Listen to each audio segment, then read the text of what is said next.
sayyidil mursalin wa ala alihi wa sahbihi ajma'in wa ala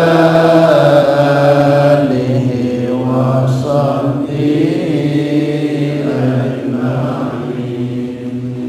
Bismillahirrahmanirrahim. Ila hadratin nabiyil mustafa rasulillah sallallahu alaihi wasallam wa ala alihi wa azwajihi wa dhurriyyati sahabati wa atba'ihi wa ila hadrati jami' ikhwanihi minal anbiya wal mursalin wasyuhada salihin awliya'il muqarrabin ulama'il 'amilin wal musannifin wa jami'il malaikatil muqarrabin wa khususan li musannif hadzal kitab al-imam Ahmad ibn Athaillah Sekandari radhiyallahu ta'ala anhum. Insyaallah lahumul Fatihah. Bismillahirrahmanirrahim. Alhamdulillah. Iyyaka na'budu wa iyyaka nasta'in. Shiratal mustaqim. Shiratal ladzina an'amta 'alaihim. Alhamdulillah, jamaahkan Allah Subhanahu wa taala, kita lanjutkan kajian kitab Al-Hikam Al-Athaiyah. Kita masuk ke hikmah selanjutnya. Di kitab ini hikmah yang ke-55. Boleh dibaca kalau ada yang mau kita.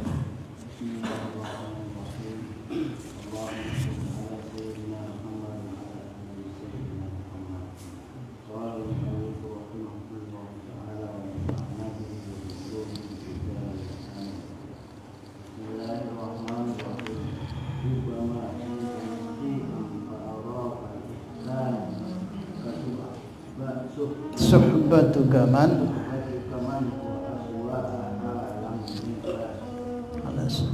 Bismillahirrahmanirrahim. Nawayna ta'alluma wa ta'lim, tadhakkur wa tadhkir, nafa wal intifa, ibadah wa istibadah, wa hatha ala tamassuki bi kitabillah wa sunnata nabiyhi wa dilalata ilal khair wa du'a ilal huda ibtigha mardatihi thawabihi wa qurbihi amin. Qala al-mu'allif rahimahullahu ta'ala alaihi wa nafa'ana Allahu bihi wa bi'ulumihi fid dunya wal akhirah. Kita lanjutkan mudzakarah kita. Yang baca dulu. Bismillahirrahmanirrahim. Bunyi hikmahnya, rubbama kunta musian fa'arakal ihsana minka suhbatuka man huwa aswa'a halan minka.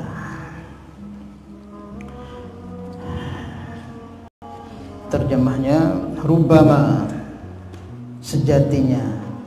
Rubba ini banyak sekali maknanya, ya, ada juga maknanya kebanyakan, sebagaimana disebutkan dalam Al-Quran, rubbama yawadul ladzina kafaru law kanu muslimin. Banyak sekali di akhirat itu orang-orang kafir itu minta dijadikan orang muslim tatkala mereka mengetahui siksaan-siksaan yang mereka dapatkan ketika sudah sampai neraka. Mereka ingin jadi muslim walaupun sesaat ketika di dunia, karena kalau muslim itu kan walaupun dicap masuk neraka, akan ada masa dia akan keluar dari neraka. Tapi kalau orang kafir, tidak. Sampai kapanpun mereka akan kekal di neraka. Rubama yawaddul ladzina kafaru law kanu muslimin. Nah, kalau di sini sejatinya saja kita terjemah. Rubama kunta, sejatinya kunta adanya kamu, musian adalah orang buruk. Sejatinya adanya kamu itu orang jahat, orang buruk. Fa'arakal ihsana, fa'araka, maka kamu melihat dirimu, ihsana, baik, minka, dari dirimu. Sejatinya orang itu keadaannya rusak, tetapi dia anggap dirinya baik. Kenapa? Suhbatu man huwa aswa'a halan minka. Suhbatu man disebabkan karena kamu bersahabat dengan orang tersebut aswa'a halan, lebih buruk keadaannya minka, darimu. Jadi sejatinya kita kan buruk ini. Cuman kita lihat diri kita ini baik. Karena apa? Karena sahabat kita ini kebanyakan orang yang lebih buruk dari kita derajatnya, sehingga kita anggap kita baik. Karena sahabat kita ini rata-rata di bawah kita semua keburukan. Ada orang biasanya korupsi 100.000 lah gitu. Tapi yang di bawahnya ini korupsinya miliaran gitu. Oh, masih mending aku. Masih korupsi 10.000, 100.000, nah ini jutaan, miliaran. Tapi tetap saja namanya keburukan itu. Karena sahabatnya itu orang yang lebih buruk, keadaannya lebih bawahnya, maka dianggap dirinya baik. Masih mending aku sembahyang dan aku berjamaah nulis kono dino sembahyang. Jadi dia bandingkan dirinya dengan orang yang lebih jelek amalnya ketimbang dia, sehingga dia lihat dirinya itu masih berada lebih baik daripada yang lain. Nah ini tidak boleh. Sejatinya kan buruk gitu, buruk, tidak baik. Cuman karena persahabatan kita dengan orang di bawah kita, amalnya, keadaannya, sehingga kita lihat diri kita ini kelihatannya baik saja. Makanya itu kita diarahkan kayak kemarin itu bersahabat dengan yang kondisi agamanya lebih dari kita, sehingga kita itu merasa kurang saja, merasa banyak cacatnya, sehingga ingin kita sampai seperti orang-orang hebat seperti itu. Paham maksudnya ya? Paham terjemahnya ini? Ya, gitu. Rubama kunta musian, sejatinya adanya kamu itu jahat, buruk. Fa'arakal ihsan, tapi kamu pandang dirimu itu baik. Kenapa? Suhbatuka man huwa aswaha alan mika, karena kamu bersahabat dengan orang yang lebih bawah keadaannya, entah amalnya atau entah keburukannya, sehingga kamu pandang dirimu itu seolah-olah baik ketimbang yang di bawah. Nah ini sama Imam Ahmad untuk kita waspada. Paham? Nah ini juga ada sangkut pautnya dengan hikmah yang kemarin. Yang kemarin itu kan kita diarahkan bersahabat dengan orang-orang yang bagaimana? Yang keadaannya itu membangkitkan gairah kita untuk taat. Lihat keadaan kesehariannya itu. Kemudian kalau dia bicara itu, ya dulluka 'ala Allah maqaluhu. Kita akan teringat Allah kalau dia berbicara. Ini sahabat yang perlu kita cari. Nah di bawah yang tadi yang baca itu jangan sampai kita cari sahabat-sahabat yang kayak begitu, yang kondisi agamanya, kondisi kelalaian dan sebagainya lebih daripada kita, sehingga yang nampak dari kita itu adalah kebaikan kita, terus nggak nampak jadi kekurangan kita karena kita lebih baik. Kenapa? Sahabat kita orang di bawah kita dari segi kesolehan, ketaatan, atau dari kelalaian dan mungkin ada kemaksiatannya, sehingga yang nampak dari kita ya baik terus, kita lihat baik terus. Nah orang seperti ini tertipu.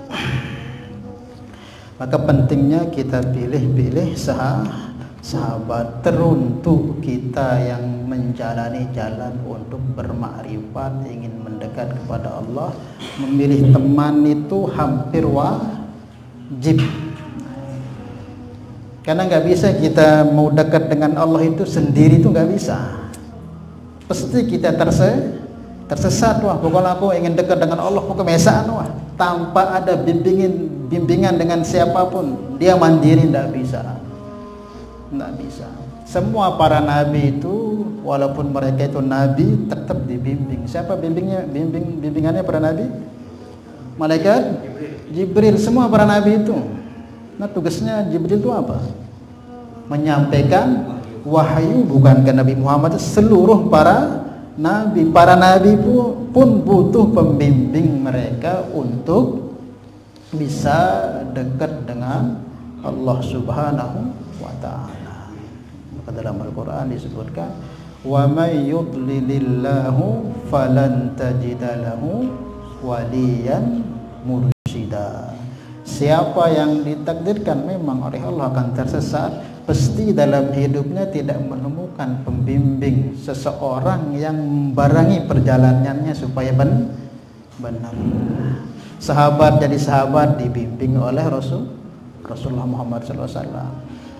Tabi'in jadi tabi'in karena dibimbing oleh sahabat. Tabi'ut tabi'in jadi tabi'ut tabi'in dibimbing oleh tabi'in. Seterusnya itu. Tidak ada istilah kita mau mandiri, tidak bisa kita. Mesti butuh pembimbing. Yang hanya mandiri tunggal itu hanya Allah saja. Tidak butuh pembimbing ini tunggal, dia wajib butuh. Cuma kalau kita ini, jangankan kita, para nabi saja gitu butuh bimbingan. Paham?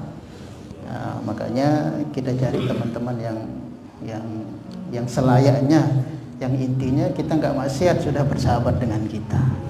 Nah, lebih bagusnya lagi orang-orang yang hebat, orang-orang yang terpilih dari hamba-hamba Allah. Manfaatnya apa? Kalau kita bersahabat dengan orang terpilih, akabir, min aulia atau ulama atau orang-orang soleh, itu manfaatnya apa? Bersahabat sudah itu sudah ada nilainya.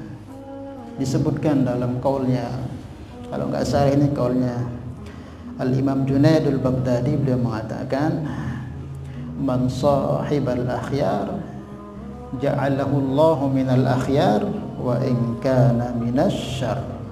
Siapa yang selalu membarengi bersahabat dengan orang-orang akhyar, orang-orang terpilih daripada hamba-hamba Allah, ja'alahu Allahu minal akhyar, maka dia akan terikut menjadi orang terpilih. Wa in kana minasyarr, walaupun dia itu masih golongan orang-orang buruk. Ini orang punya amal nih lemah gitu, kadang maksiat, luwe ilalina, lagu tetap paksa nih irina dia tetap berada di tempat-tempat yang di sana ada orang-orang soleh, atau dia banyak kenalan orang-orang soleh. Nah nanti seumpama di dunia dia tidak dapat apa-apa, di akhirat pasti akan ada manfaatnya. Tidak akan mungkin tidak akan manfaatnya. Allah itu Maha Rahim, Maha Rahman.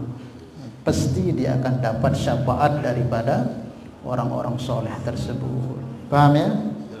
Nah, maka cari teman-teman yang betul-betul memberikan keselamatan kepada kita hidup di dunia yang sesaat, yang sebentar ini, supaya selamat. Begitu juga persahabatan yang buruk.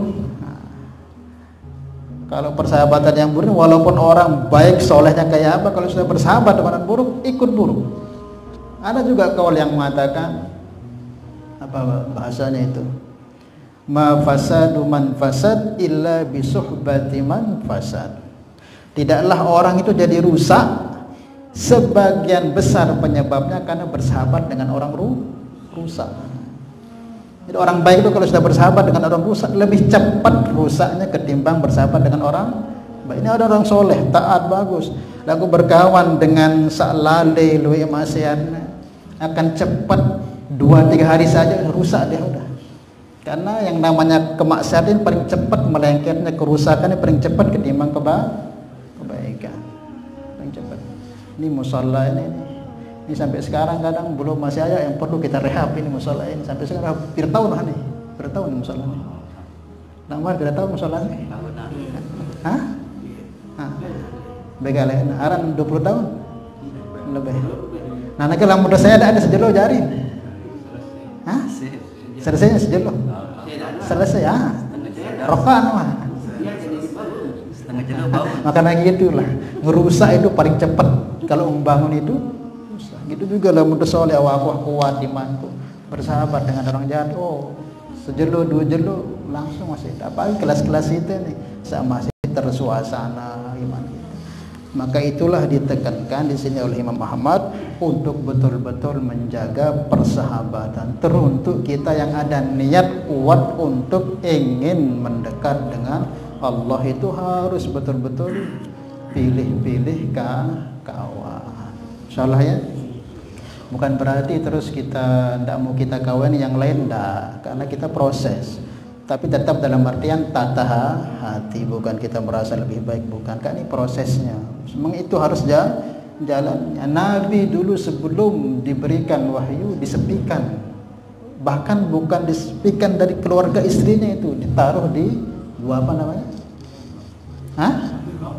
Gua Tahanus, di gua Hira beberapa malam itu, berapa bulan itu. Memang seperti itu. Ini jadi kekasih Allah melena kumpul kancane ya.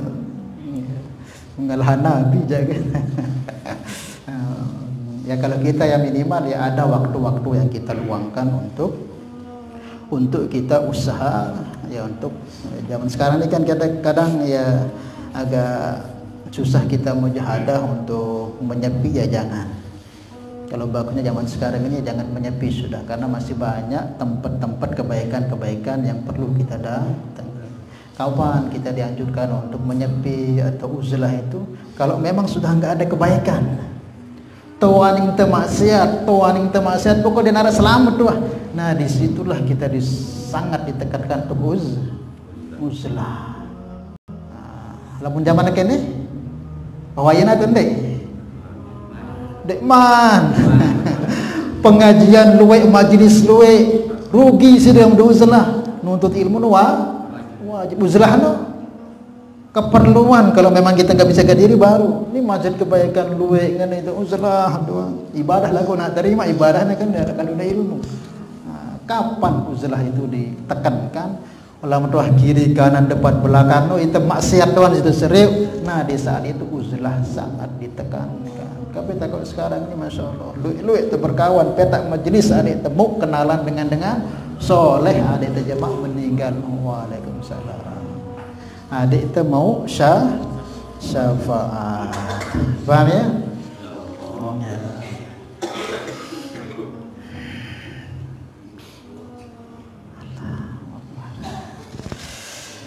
Paham? Nah disitulah kita diarahkan oleh Imam Ahmad untuk kita ya kalau minimal persahabatan kalau memang orang-orang yang tingkat tinggi itu agak susah ya minimal jangan kita berkawan dengan orang yang mengarahkan kita itu untuk lalai atau untuk maksiat. Jangan. Nah, jangan. Kalau memang belum kita lihat dia itu meningkatkan ibadah kita, rasa takut kita kepada Allah minimal ya kita berkawan dengan orang-orang yang ndik terjerumus gawe maksiat si baturne walaupun mungkin ya untuk meningkat ibadah itu belum. Nah, itu kita kawani. Itu minimal sudah selamat. Itu minimal zaman sekarang ini minimal sudah tahu tekan B biasa batur nih sandek ngajak itu mah tahu dan akan bisa perlu tekawani ada itu betul-betul selamat karena inti perintah itu apa nahan diri untuk tidak berbuat maksiat. Ini gawe ngaji sembahyang juga ibadah no nahan diri tendek maksiat no ibadah no. Misalnya kalau tertanya si batur dan nih lalu jok senggigi gawe sendiri kena ndek demele no mau pahala ibadah no nahan nafsu untuk tidak bermaksiat bukan ndak ibadah itu ibadah nahan diri kita untuk ndak maksiat tahan diri kita untuk ndak melanggar perintah Allah itu ibadah bahkan itulah kebanyakan kekasih lu diangkat jadi aulia Allah karena nahan diri untuk tidak maksiat. Dia ingin lihat yang enggak dia tahan, dia ingin ikut cimpung dalam gosip dia tahan dirinya itulah yang menyebabkan orang meningkat keimanannya tatkala dia mampu nahan dirinya untuk tidak melakukan keburukan atau kemaksiatan dan itu pasti mendatangkan ridha Allah itu.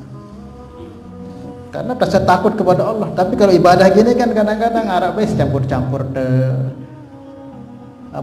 riakna kan arah campur-campur tujuan sendiri lagu lamun ndek maksiat karena takut kepada itu murni memang itu karena keimanan kita ndak mau nyentuh itu karena rasa takut kita kepada Allah. Kalau taat kemarangan ini kan bisa jadi ya ingin bisa jadi nafsu kita ingin menginginkan yang lain selain Allah bisa jadi. Makanya kebanyakan para aulia diangkat dari aulia Allah memang tahan dirinya betul, tahan nafsunya dari tidak ada kelalaian. Kan tingkatan orang itu jadi kekasih Allah itu tahan diri dari maksiat, tahan diri kelalaian dan tahan diri dari hawa nafsu. Ini tingkatannya. Kalau sudah bisa tahan diri dari maksiat, belajar tahan diri dari kelalaian. Kelalaian ini apa? Dia ada maksiat lagu ya lalai. Misal teman tu TV sampai waktu sampai kadang kelewatan waktu itu kan kanggo teman tu TV saya kan lagu kamu sampai lali. Nah ini isu enggak pas. Lamun tebo jaga lali tahan Nafsu. Nafsu ini apa? Nafsu ini din semua lengi, rasa bagus. Aku nafsu halal boleh, namun berlebihan juga bisa menjadi mudarat untuk keimanan kita, untuk fisik juga. Maka mulainya orang maksiat itu dari nafsu. Kalau sudah nafsu dijalani, diikuti walaupun halal, nanti akan naik kepada kelalaian. Namun wahlale otomatis lupa aja kalau tak ada kayak maksiat. Ini tingkatannya. Maka aslu kulli maksiatin wa ghafalatin wa syahawatin, dalam hikmah yang lalu kita buat ridha anin nafsi. Pertama, ikuti nafsu walaupun halal, lalu tetap mengikuti. Nanti akan naik dia menjadi lalai. Nuh lalai sering, otomatis kan lalai ini lupa aja kalau Ta'ala. Nuh lalai lupa aja kalau Ta'ala, di sini akan ditipu syaitan sehingga bermaksiat. Nah kalau ada maksiat, susah juga untuk meningkat kedekatannya dengan Allah. Maka tahapan pertama untuk usaha walaupun itu halal, ya kita kondisikan. Insyaallah ya. Allah alam bisawab. Seperti yang dinasihati oleh seorang ulama, gurunya daripada ini pengarang kitab ini, bukan guru langsung, tapi termasuk guru beliau sudah bisa dikatakan, yaitu Al-Imam Abu Hasan Syazili. Nah, ya, Imam Abu Hasan Syazili kan punya murid namanya Al-Imam Abu Abbas Al-Mursi. Imam Abu Abbas Al-Mursi punya murid namanya Al-Imam Ahmad Ibn Athaillah Sakandari yang ngarang kitab ini. Jadi gurunya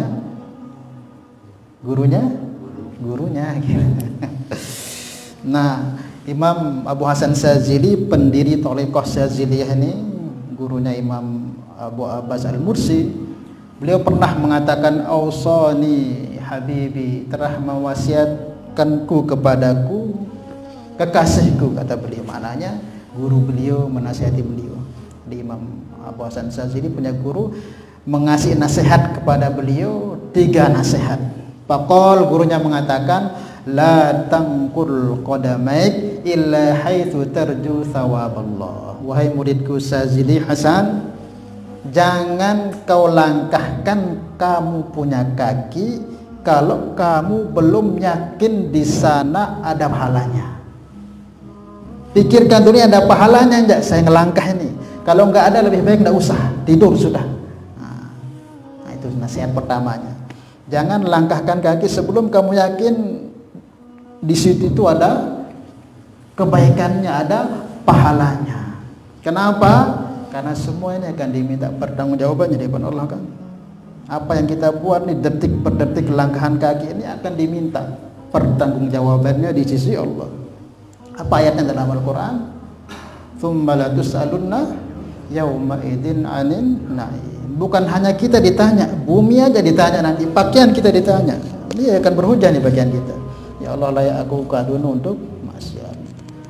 Sementara ini ditutup. Ini semua kiri kanan kita. Maka pesan beliau, jangan kau langkahkan kamu punya kaki sebelum kamu yakin di situ ada kebaikan. Kalau nggak ada kebaikan, mending tidur sudah.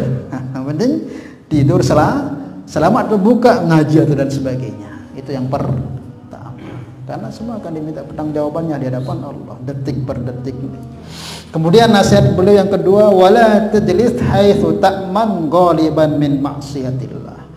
Kedua, jangan kamu duduk di tempat kamu merasa aman lebih. Kamu merasa aman lebih di tempat tersebut dari maksiat.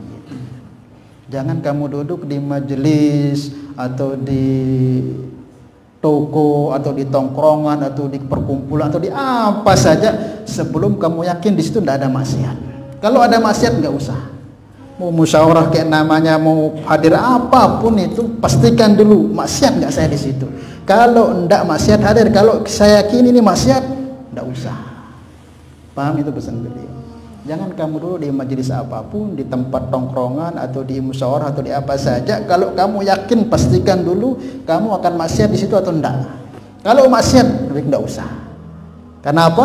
Besok akan diminta pertanggungjawaban di hadapan Allah, akan diproses di hadapan Allah Subhanahu wa taala. Paham ya?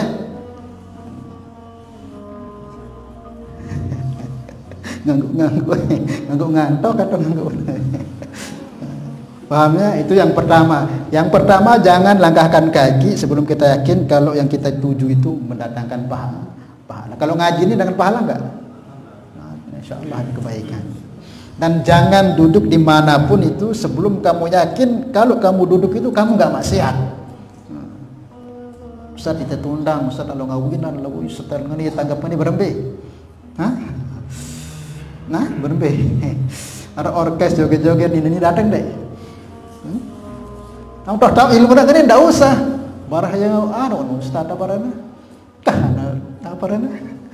Kah nih dituguri terlalu. Tidak usah hadir, nanti ingatkan. Kenapa saya enggak hadir? Kamu menganggap seperti itu. Ingatkan dia, harus kita tegas gitu supaya dia nanti ke depannya enggak lagi yang seperti itu. Ikram, ini sudah nanti kan diproses. Gitu. Hah? Apalagi harus menganggap cimol. Masyarakat senang nanggap cimol tuh. Nah, itu nanti pahalanya orang terlambat kemana-mana, orang apa itu, orang joget, perempuan macam-macam di situ, itu yang nanggap itu akan tanggung. Itu pasti sudah. Ya. Nah, maka jangan secara sunnah saja sudah. Rugi, kepeng, rugi. Belum ada kasus dengan besiak itu anuan, itu saya belajar. Belum ada orang nyumpak kita dan berkah pernikahan jadinya itu. Paham ya? Yang keburu merari ada sebulan wah saya kenapa doa dengan terlambat di perjalanan. Nah, yang ketiga wala tastafi li nafsik illa man tazdadu bihi yaqinan. Jangan kamu milih kawan li nafsik untuk dirimu illa man kecuali orang tazdadu bihi yaqinan. Kalau kamu berkawan dengan dia yakinmu bertambah, yakinmu kepada Allah, yakinmu kepada amal, yakinmu kepada akhir bertambah, baru kawani orang seperti itu. Ini pesan gurunya Al-Imam Abu Hasan Sazili. Jangan pilih sahabat kecuali sahabat yang ketika kamu bersama dia bertambah yakinmu kepada Allah, bertambah imanmu, bertambah rasa rindumu dengan akhirat. Paham ya? Ini makanya kawan yang betul-betul jadi kawan kita. Lain kawan-kawan bisnis itu beda. Kalau kawan bisnis itu kan siapa saja boleh. Cukup pas kita usaha saja. Misal kita punya usaha ini sama orang kafir kah, mungkin orang-orang cukup di kantor, selesai di kantor pulang gitu. Udah selesai gitu. Karena Nabi juga, ulama-ulama juga banyak yang partner bisnisnya itu orang-orang tidak beragama Islam. Itu nasihat beliau yang kedua, jangan kamu bersahabat kecuali dengan orang-orang yang meningkat keyakinanmu ketika bersama dia. Paham ya? Insyaallah kita usahakan ya. Nah, hidup kita di dunia cuma sesaat, tidak tahu kematian kapan datang, bisa jadi habis ini mati. Lagu lama tu bersahabat saja dengan sahabat bagus-bagus, beruntung oleh dunia dan insyaallah beruntung kita juga di akhirat. Wallahu a'lam bishawab. Ada yang ditanyakan dulu sebelum kita lanjutkan? Ya. Itu misal kita punya sahabat. Iya. Sahabat yang tahu sudah. Iya. Dari sejak kecil. Iya. Memang kita tahu orangnya ya begitulah. Gitu nong, kurang baik gitu aja. Ya. Terus kita diajak di suatu tempat, di sana kan kita sudah tahu tempat itu misalnya kan. Terus kita melangkah ke sana, tapi setelah sampai di sana kita penuhkan hajatnya kita balik lagi ke rumah, apa itu kita sudah berdosa atau bagaimana? Kita punya kawan karib dekat sejawat gitu. Terus kita diajak ke sana dan kita tahu tempat itu tempat ya ada maksiatnya sudah. Terus karena merasa gak enak sama dia, terus berangkat. Sampai sana selesaikan hajatnya. Ya sampai sana kita balik sempat lah dulu apa itu kita tahu jelas. Karena di sana kan kita balik pulang. Yang penting untuk supaya dia hatinya begitu teman itu gitu. Ya, lamun kayak begitu ya yang penting sudah pasti satu istighfar dan baliknya pun istighfar insyaallah.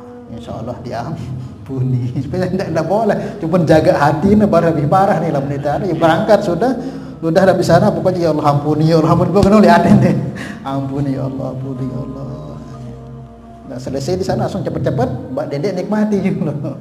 Selesai balik dan istighfar gitu. Insya Allah dimaafkan gitu. Kalau memang awalnya sebenarnya kita tidak mau, cuman nanti kalau kita nggak mau ini bos misalnya ini apa nanti kan keduniaan kita gimana ya, kita secepatnya aja hajat diselesaikan terus asalkan kita nggak disuruh maksiat di situ. Mungkin kita nganter barang atau apa ke tempat itu, misalnya ada orang buat acara kita disuruh antar barang, ya antar sebentar habis itu balik, tapi tetap dalam penyesalan, istighfar, insya Allah dimaafkan oleh Allah. Beda dengan kita memang nggak ada kerisauan, kesedihan, yaitu lain lagi. Paham ya? Karena dalam keadaan terpaksa itu berbuat keburukan itu ya tidak dianggap keburukan. Sebagaimana ada seorang sahabat Ammar bin Yasir, itu beliau ketika disiksa itu disuruh untuk murtad, tidak mau. Akhirnya beliau disuruh untuk mencaci Nabi Muhammad, dicacinya Nabi Muhammad sallallahu alaihi wasallam karena udah keras siksaan itu, tidak kuat tuh. Kalau kamu kafir, dia milih kafir. Karena dipaksa terus sampai kalau kamu caci Muhammad kamu bebas. Dicacinya Nabi Muhammad. Kan mencaci Nabi itu kan kufur kan? Nah, kufur itu. Akhirnya dibebaskan. Langsung dia lari ke Nabi Muhammad. Sahabatnya panggil, kenapa? Pokoknya aku mau ketemu Rasulullah. Berada di hadapan Nabi, kenapa ya Rasulullah? Aku telah murtad katanya. Kenapa kamu? Aku disiksa habis-habisan, sudah enggak kuat aku dipaksa begini, tetap aku sampai kuat siksaannya. Akhirnya aku ucapkan kata-kata seperti itu. Tapi dalam hatiku mutmainnun bil iman, tetap imanku Rasulullah. Karena aku enggak tahan ya Rasulullah, maka aku ucapkan seperti itu. Tapi hatiku enggak ada sedikit pun. Oh, kamu tetap beriman, kata Nabi, kamu tetap beriman. Paham ya? Tetap kita khawatir, takut seperti itu. Ada lagi? Ya terus.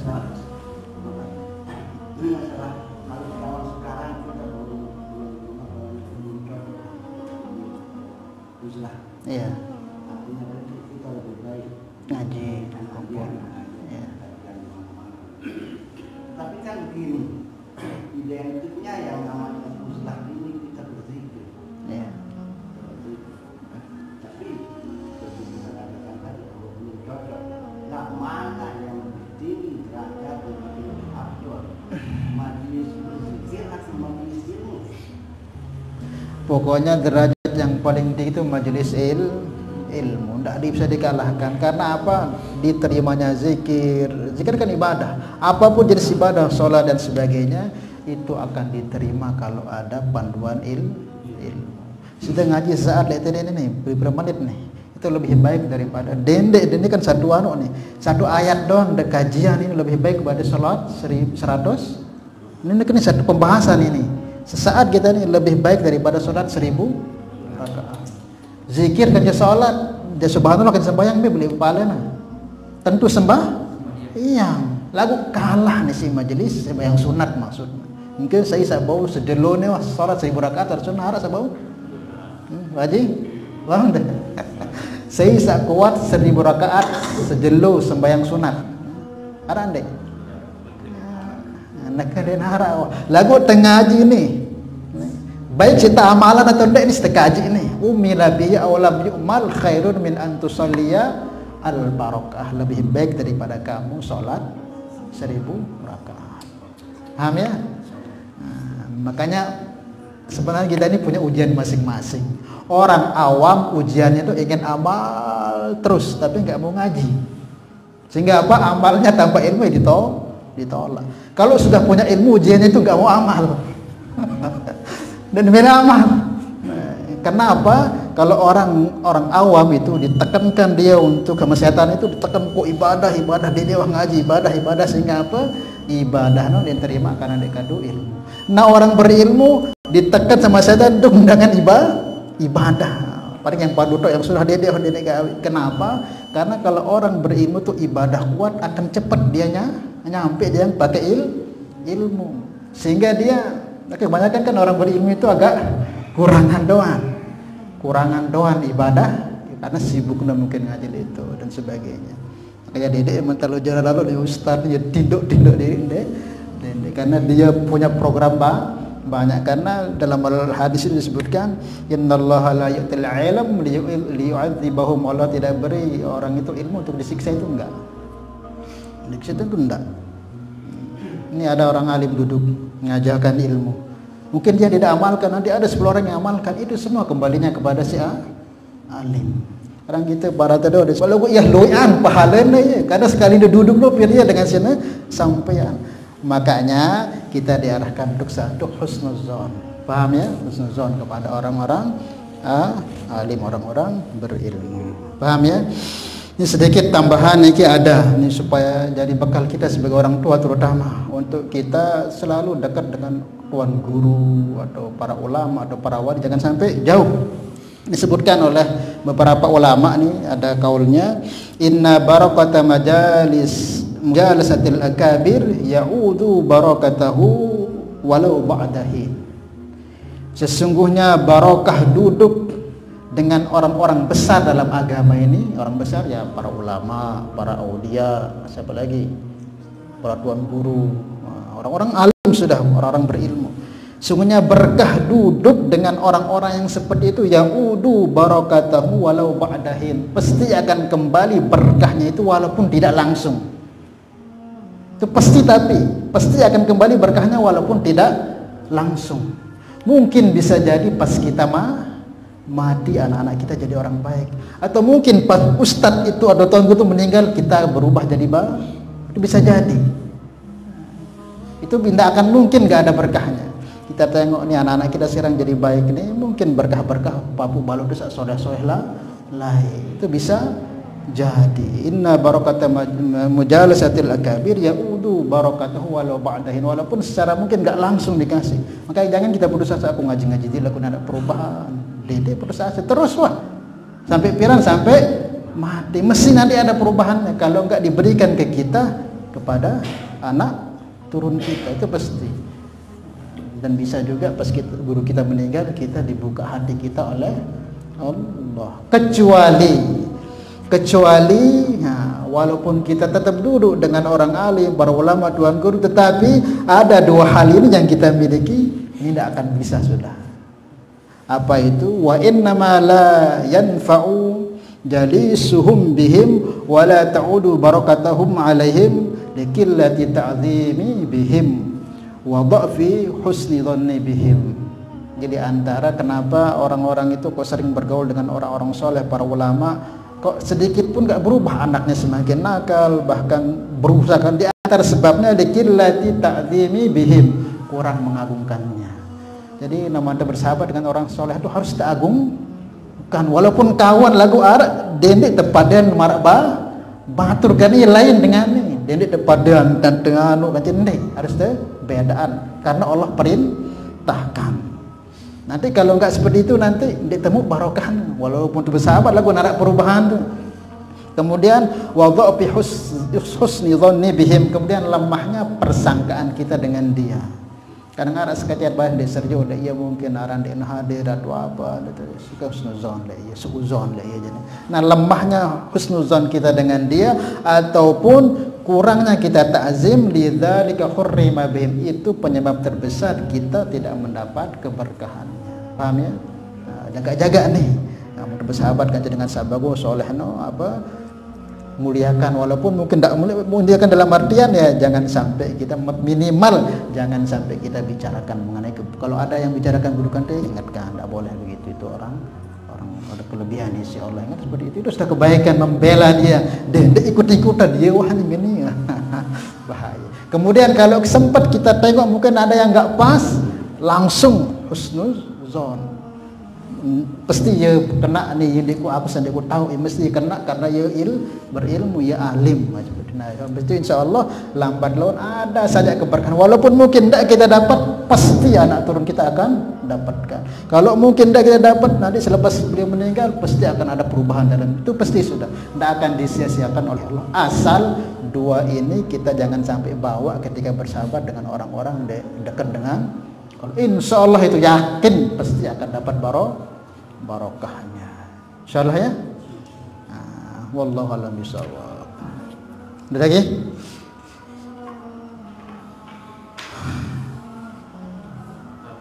Iya. Iya. Jadi bantuan itu kan kira-kira pahala si nyampean aja si sampean. Jelasan nyampean. Jelasan nyampean. Namun saya kan dengar tiang doang, tiang ni kiri dengar ni. Belum jemaah terdengar lain ni balik luwe dengan jelasannya nyampean. Makanya saya harus kejadian salah sekali anak jadi ulama. Insyaallah ya. Lamun terjadian anak jadi ulama sekik dah orang selamat deh. Karena sekik anak jadi ulama dia akan melahirkan banyak ulama nanti. Pokok terbodoh ya target sekik anaknya jadi dengan alim. Sehingga apa? Pasti karena tidak mungkin itu ustaz terjadian anaknya jadi penzina kan tidak mungkin. Pasti terjadian anak ini milih marai itu. Nah beruntung dengan doa saleh mujahadah jadi anak dengan alim. Jangan sekik wah mesti nanti akan punya keturunan dia itu akan banyak. Insyaallah. Kok anak wah mari dah ustaz cucu.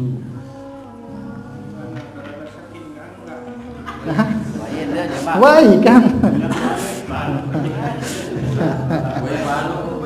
Ya, wai balok tu wai asalkan. Ya Ashabul Kahfi itu kenapa dikirimkan dua nabi hebat, Nabi Musa sama Nabi Khadir, ngurus dia punya rumah itu anak kecil itu. Kenapa? Di antara sebabnya wa kana abuhuma sholiha, bapaknya dengan soleh lain. Maka Nabi lu berkhidmat untuk angkat balinnya pian balin. Dalam tafsir disebutkan ini bukan bapaknya langsung tapi keturunan ketujuhnya ini anak ini. Keturunan kepitu no ya sakso. Pertama no sak soleh. Lah aku mau dengan keturunan kepitu no mau berkah. Pasti jadi akan dapatkan itu. Asal tu ya yakin asal dengan soleh dekat dengan orang soleh itu insya Allah berkahnya akan tetap mengalir dalam rezeki kita, dalam keluarga kita akan lagu lama tua sampai dedaman kan dengan seperti itu berantakan, sudah yakin berantakan. Nabi sabdakan jadi 5, jadi alim, kalau enggak jadi penuntut, kalau enggak jadi pendengar, kalau enggak muhibbin, jangan jadi yang terakhir ini dedaman. Nah di deman ini patuhlik Nabi karena patuhlik celaka sudah di dunia celaka, di akhirat celaka. Wallahu a'lam bishawab. Maka berat lamun berkawan kan dengan jangan ono berat hujana duwe gadangan lakukan tertamankan tadi itu husnuzon insyaallah. Betah insyaallah, mudah-mudahan Allah Subhanahu wa taala berikan kepahaman kepada kita untuk kita sama-sama bisa amal dan sampaikan. Ala hadhihi niyah al-Fatihah.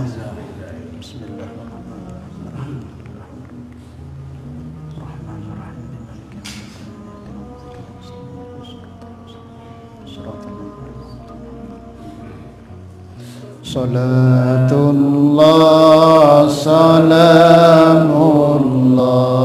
ala taha rasulillah.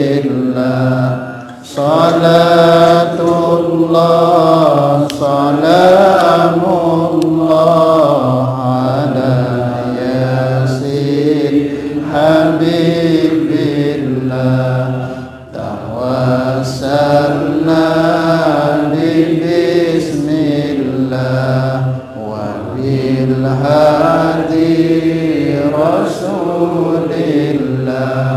wa kulli mujahidin lillah bi ahlil badri ya Allah. Subhanallah bihamdihi subhanallah bihamdika asyhadu an la ilaha illa anta astaghfiruka wa atubu ilaik. Wassalamualaikum warahmatullahi wabarakatuh.